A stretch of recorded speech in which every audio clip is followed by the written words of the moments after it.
इथे उपस्थित असलेल्या सर्व मान्यवरांना सादर प्रणाम. सर्वप्रथम माझी वर्षा तिच्या तिसऱ्या पुस्तकाच्या प्रकाशनाबद्दल तिला खूप शुभेच्छा देते आणि मला तिचा प्रचंड अभिमान वाटतो. हक्काची वर्षा केवळ मैत्रीणच नाही तर तिची आणि माझी काहीतरी ऋणानुबंधाची गाठ आहे. काही वेळा आपल्याला खूप माणसं भेटतात, आवडतात, आपण त्यांना पाहतो, त्यांच्याशी बोलतो, संवाद साधतो, काही काळ अजून काही विचारांची देवाणघेवाण होते, थोडीशी जवळीक, थोडीशी ओढ निर्माण होते.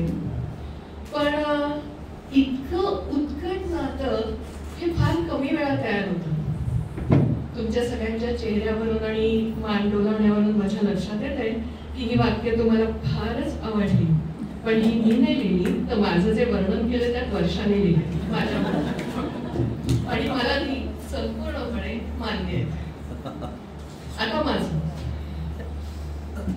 माझ्या मनात कायम विचार येतो की मी खरंच खूप भाग्यवान, कारण आपल्याला अशी माणसं आयुष्यामध्ये भेटणं हे सुद्धा नशीब लागतं. खरं सांगू का, वर्षाचा कार्यक्रम, वर्षाचं पुस्तक एवढंच माझ्या डोक्यात, तरी सुद्धा मगासपासून इतक्या वेळा अश्विनी झालं, इतक्या मोठ्या माणसांनी माझं नाव घेतलं, मी सगळं विसरलं आणि एक लहान मुलगी झाली, खुश झाली.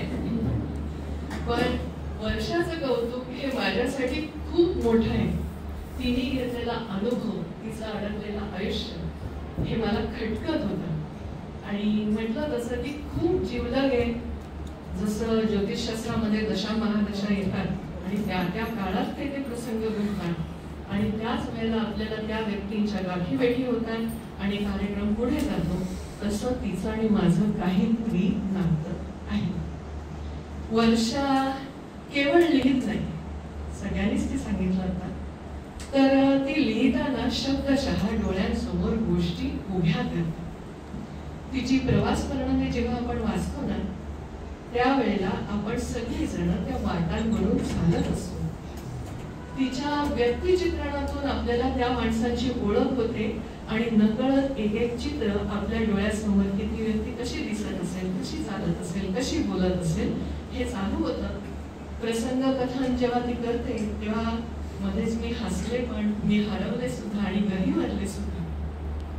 वर्षाची एक खासियत आहे, ती फक्त स्वतः जगत नाही, तर ती तिच्या लेखणीमधून प्रत्येकाला त्या प्रवासात सामील करून घेते. ही फार मोठी गोष्ट आहे आणि आज तिचं तिसरं पुस्तक आपल्या समोर आलंय.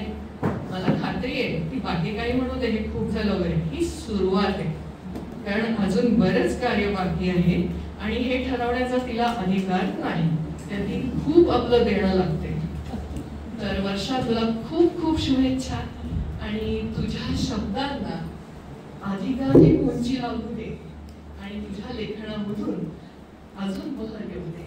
एवढंच आणि हॅपी बर्थडे.